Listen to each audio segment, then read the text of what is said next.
Hello friends, welcome to Sridevathi's kitchen. మనం ఈరోజు చేసుకోబోయే రెసిపీ కరివేపాకు పొడి. ఈ కరివేపాకు మన ఆరోగ్యానికి ఎంతో మేలు చేస్తుంది. జుట్టు పెరుగుదలకు, కంటి చూపుకు చాలా బాగా పనిచేస్తుంది. డైజెషన్ సిస్టానికి కూడా చాలా బాగా పనిచేస్తుంది.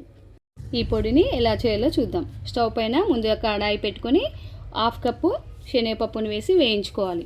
కొద్దిగా ఫ్రై అయిన తర్వాత 1/2 కప్పు పెసరపప్పును కూడా తీసుకోవాలి. 1/2 కప్పు మినపప్పును కూడా వేసుకోవాలి. ఈ 3 పప్పులను బాగా వేయించుకోవాలి.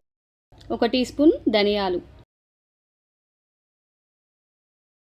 1/2 టీ స్పూన్ జీలకర్ర వేసి బాగా అన్నీ ఫ్రై అయ్యే వరకు బాగా ఫ్రై చేసుకోవాలి. ఇప్పుడు ఫ్రై అయిపోయి ఒక గిన్నెలోకి తీసుకోవాలి. కొద్దిగా నూనె వేసుకొని ఇప్పుడు కరివేపాకును వేసుకొని బాగా ఫ్రై చేసుకోవాలి.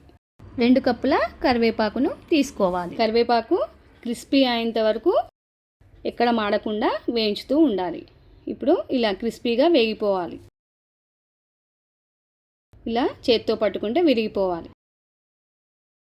మళ్ళీ ఇంకా కొంచెం ఆయిల్ వేసుకొని ఒక 15 ఎండుమిర్చిని కూడా వేసుకొని బాగా ఫ్రై చేసుకోవాలి. కొంచెం చింతపండుని కూడా వేసి బాగా ఫ్రై చేసుకోవాలి. ఒక 5-6 వెల్లుల్లి రెబ్బలు వాటిని కూడా వేసుకొని కొద్దిసేపు ఫ్రై చేసుకోవాలి. ఇప్పుడు మిక్సీ జార్లోకి పప్పుల్ని తీసుకొని పొడి చేసుకోవాలి. పప్పులు పొడి అయిన తర్వాత కరివేపాకును కూడా వేసుకొని మళ్ళీ ఒకసారి తిప్పుకోవాలి. అది గ్రైండ్ అయిన తర్వాత ఎండుమిర్చి, చింతపండు, ఉప్పు, కొంచెం పంచదార వేసుకొని పొడి చేసుకోవాలి. ఇప్పుడు కరివేపాకు పొడి రెడీ అయిపోయింది. ఈ వీడియో మీకు నచ్చినట్లయితే లైక్ చేయండి, షేర్ చేయండి, సబ్స్క్రైబ్ చేయండి. Thank you for watching.